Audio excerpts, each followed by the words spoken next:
yeɓiyankoɓe Pindi TV Pindi Média e kuuɓal e hettoɓe radio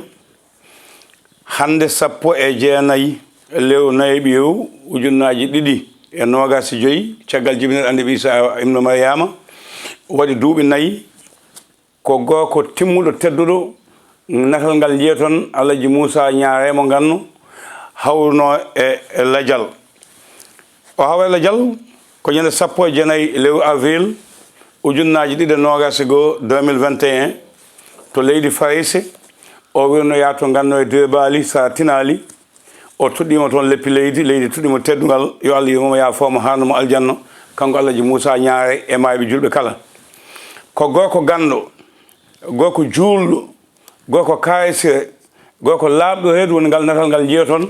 ganda joɗɗo gandal jiɗɗo diine l'islam jokkowo enɗam gonnoɗo jaalal leñol muɗum woni suddare leñol yo Allah yimomo ya foma hanmo aljanna en mbaɗino yewtere enene Mamoudou Soma ibnu Soma Dia mo dara halayɓe lamɓe jiggoɓe gam haalde gurdam makko e galle makko ɗo Parcelles ɗo mbaɗɗen yewtere nde e Pindi TV sa e aduna he foof caggal muɗum woodi wiiɓe mataw ko haala mantude gadduɗen bambaɗo jeeyaɗo Mali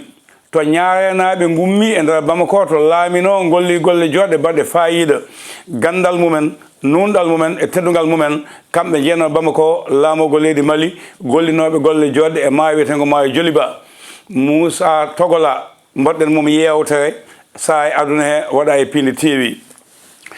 ma on keɗo ko ɓoyani ko Djiby Dieng janoɗo reportage to galle makko ganno tawi ɗon biyeteɗo Hamidou Ñaare ko ɓiyiko ko kañum woni hande e galle he haala mbatka fayida no feewi kono kadi eɗen gandi en nelino miñumen Gawsu Diako yahani en toon to gannu waɗani en reportage dendagal bandiraɓe e sehilaɓe e wonnoɓe ɗon kala wadde ko anniversaire duuɓi hande nayyi hande ko Alaji Moussa Ñaare tuɗi leppi leydi mo gurdam addanano haalede mayde addanta ɗum yejitede koko fuɗɗi noon rawandeya waɗama seeɗa rawane ɓeyda seeɗa hikka addama ha yetti ɗo mo wuuri so Allah lamɗo jaaɓi ko ganno e hoore muɗum ko toon ɗum waɗoyte walla waɗe ɗo ko ene ɓeydo yaaji ruttudemo teddugal e dow inde ɗanniyankoɓe foof ruttude teddugal e dow inde gandanaɓe foof damga e ngenara saabu dande makko e golle makko cuddiɗo makko Sokhna Haradiatou e ɓesgu ngu foof eɗen mbiya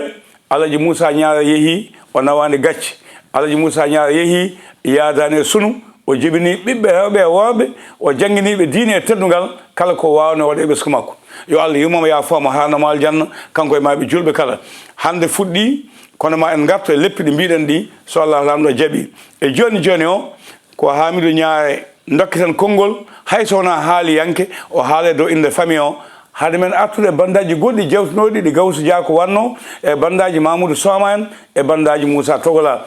Alaji Moussa Ñaare yeehi o tuɗɗima leppi leydi to gannu leydi tuɗɗima leppi teddugal alhamdulillah neɗɗo mo neɗɗo o yettima ɗo e dow jaam e ko weltare min komi ɓi Moussa Ñaare e wayno min ko kanko nehimi e Moussa Ñaare noon golle mum kam pamɗani ko neɗɗo baɗɗo fayida neɗɗo moƴƴo e leñol tinniɗo e leñol he jokkude enɗam e jarnimo on noon min jarnimo on kaade jarnugol ba Moussa ko min mbiyata yo Allah yurmo yafoma yo Allah yurmo yafoma juuɗe moƴƴe jaɓamo e ko neɗɗo moƴƴo mo ganduɗa hay goto haalde moƴƴere muɗum sa wi Moussa Ñaare tan mone foof ene andi holo on wa yimɓe pam tigui rigui min tawoyma ko guese ha falo wallahi ko toon sowaɓe jeehi noddoyma garɗa aussi ko wattorde ɗum tan wallahi min beltimi noon Abou Diop min beltimi no fewi amin ñaagui onon kadi dilloɓe e banggue médiaji ɗi nde Allah jagganorto on yo Allah ɓeydan on sutura e surare yo Allah ɓeydan on surare Allah ɓeydan yaajede bi jahi nabil Moustapha e ko ɗo woni galle Moussa Ñaare e ko minen goni ɗo inchallah o ko Hamidou Ñaare e Hamidou Abbas Ñaare e kanko e babam jiiɗi yumo e baba kanko woni kodde baba men e minen kanko nehim kanko jogui hem ni e calminama on beltanama Diop on jarama onon foof on jarama koye noon keɗodi ɓiɗɗo ko alaɗo Hamidou Ñaare mo ganduɗa ko kañum woni ɗon e galle he eɗen jettamo kanko Hamidou saabu nde équipe o ummi ari ha yetti tawanimo ɗon nde neli ko pale o yaano omo wona e caɗele mawɗe ɗo woɗɗi kono nde wiya won arɓe ina jiɗi namnade seedantagal Alhaji Moussa Ñaare o woppi haaju makko e hammo kala o ari woni ko nanɗo no haali ko Alhaji Moussa woni kodɗo kono ko kodɗo Mouhammad en jawaki mo Samba en nelani mo Demba en mbaɗani laccir kurtum gaɗo fo sa kodɗo mo ganduɗa joguiɗo galle baba jogui wo jogui leñol yo Allah yimamo ya foma hanumal janna bandaji goɗɗi nana ga e nder lew affaire ndu seedanteje goɗɗi nana ga ko ɗo katten ha lawa gongol so Allah lam ɗo a jaaɓi